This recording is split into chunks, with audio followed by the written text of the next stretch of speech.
আচ্ছা, বিষয়টা তো শুনে বোঝার থেকে একটু বোর্ডে আমরা যদি করি, আমার মনে হয় অনেকটা সুবিধা হবে। সেটা হাতে কলমে চোখের সামনেই ব্যাপারটা দেখা যাবে। ১ মিনিট।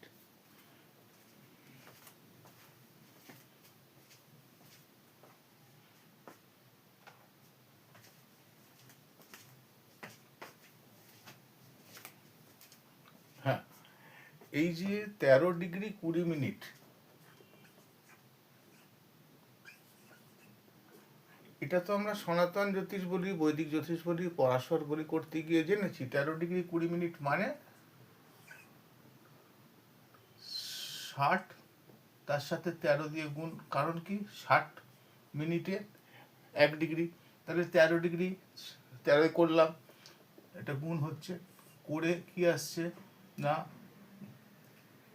180, 3 দিয়ে করলে, আর এখানে হচ্ছে 60, শূন্য, সরি, এখানে হবে 60, 6, 0, তাহলে হয়ে গেল 780।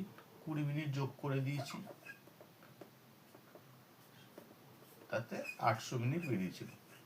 এটা করে দেখালাম 800 মিনিটটা কেন বারবার বলছি, যে 800 মিনিটটা কেন হয় বা কিভাবে এসছে। তো আমাদের এটা বিষয় না, এটা আমরা সনাতন বা বৈদিক জ্যোতিষ যারা করেছি তারা জানি 13°20 = 800 মিনিট। আমাদের মূল বিষয়টা হচ্ছে সাবলটটাকে বার করার যে সূত্র, সেটাকে জানা। তাহলে সাবলটটাকে বার করতে গেলে আমরা করে দিই, 800 মিনিট করলাম। আমরা বলেছিলাম অশ্বিনী নক্ষত্র সাবলট বার করব। কটা সাবলট হবে? 9টা। কেশু, রচা, মরা, বিষক, বু, এভাবে। কিন্তু যেহেতু ওটা কেতুর, তাই জন্য এই 800 মিনিটকে আমরা 7 বছর, এটা কে কেতুর বছর, কেতুর দশা কাল। আর মানুষের কি বললাম আমরা, মানুষের লাইফ স্প্যানকে, মানুষের যে জীবন, তাকে সর্বোচ্চ আমাদের জ্যোতিষশাস্ত্রে 120 বছর ধরা হয়েছে। তাই জন্যই বলা হয় বিংশোত্তরী দশা। তাহলে 120 বছর এইটা দিয়ে ভাগ করতে বলছি। তা যদি আমরা করি, তাহলে পরে আমরা এখানে দেখতে পাবো 0, 0 কেটে গেল।